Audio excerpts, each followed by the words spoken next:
I am the director of the National Office of Mass Media for the Catholic Church in the Philippines. I'm elected to that office by the Catholic Bishops' Conference of the Philippines. That means I work for more than 100 bishops. Now, these bishops, how do they become bishops? They are appointed by Rome, and Rome is notoriously conservative, so that when a man becomes a bishop, usually his box score reads no hits, no runs, no errors. That's how you get to be a bishop. You don't do it any other way. If you make any mistakes, you're finished. So the safe conservative priest whose accounts are in the black and who has never caused any trouble to anybody, he is the candidate for bishop. So that the bishops as a body are naturally conservative. Now, in my own experience with the bishops of the Philippines, they were the most conservative body of bishops on the face of the earth, literally. They would follow the decrees that came from Rome to the syllable. They would never take any liberties at all. In my lifetime in the Philippines, this has changed radically. How did it happen? It happened by force of circumstances. It was not by principle. It was not a conceptual idea which they tried to reduce to practice. They were forced to it. Let me take an example. The best possible example of the evolution of the church in the Philippines is Bishop Fortich of Bacolod. When Bishop Fortich came in, and he was my friend, Tony Fortich, the friend of everybody in Bacolod. When he became bishop, all his friends were the hacienderos, all his friends were in the government. He was a friend of Malacanang. He was at peace with the world. But then, as the agonies rolled into Bacolod, he found so many bodies in his backyard.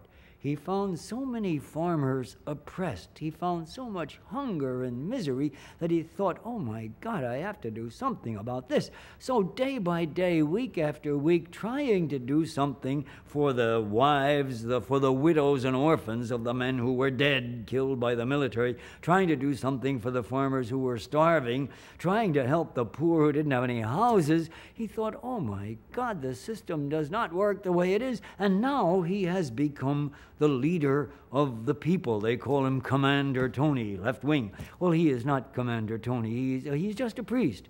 He's a priest who became a bishop and was forced by the miseries around him to be a voice of the voiceless. And that is the way the whole church has gone. I myself have seen this at close range. The natural leader of the bishops in the Philippines right now is Bishop Francisco Claver, Igorot, the first Igorot bishop in the history of the world. Now, when Claver began, every time he rose, the bishops were terrified, and finally Claver didn't want to rise anymore because he said, to defeat a thing, it's enough that I propose it, because he was the progressive bishop. But in the last days, Claver was the voice of the bishops. There's the progression.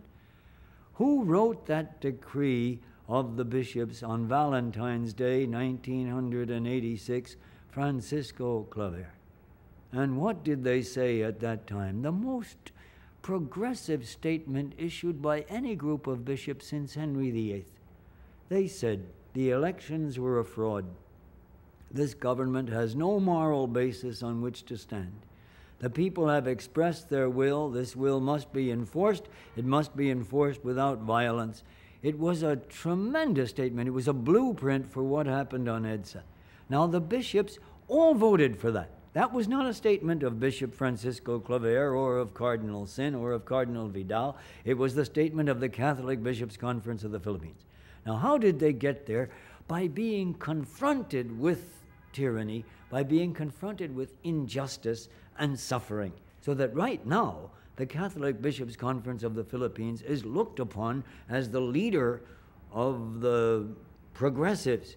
The clearest example of that is when Cardinal Sin said to the people, come out on EDSA. he got a phone call from the Vatican, from the Cardinal Secretary of State, saying, "Do you think that what you are doing is wise?" Now, if you know the language of the church, this would cause any bishop to tremble in his boots, and he would normally say, "Well, Your Eminence, I will withdraw that statement." What Cardinal said was to Rome, to the Vatican, "We know our people better than you do. We know the situation better than you do. If we don't do this, we're going to have blood in the streets of Manila. We have to do it." And the Rome said, "Well, that statement that you issued, do you think that that is prudent?" And both Cardinal Vidal and Cardinal Sin said, "It's not a question of prudence, it's a question of sheer necessity. We have to speak for the people now. We have no other choice. There's no one else to speak for them. If we don't speak, no one else will speak.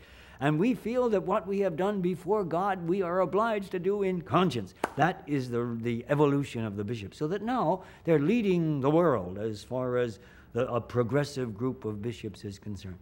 But it wasn't an intellectual thing. It was forced on them.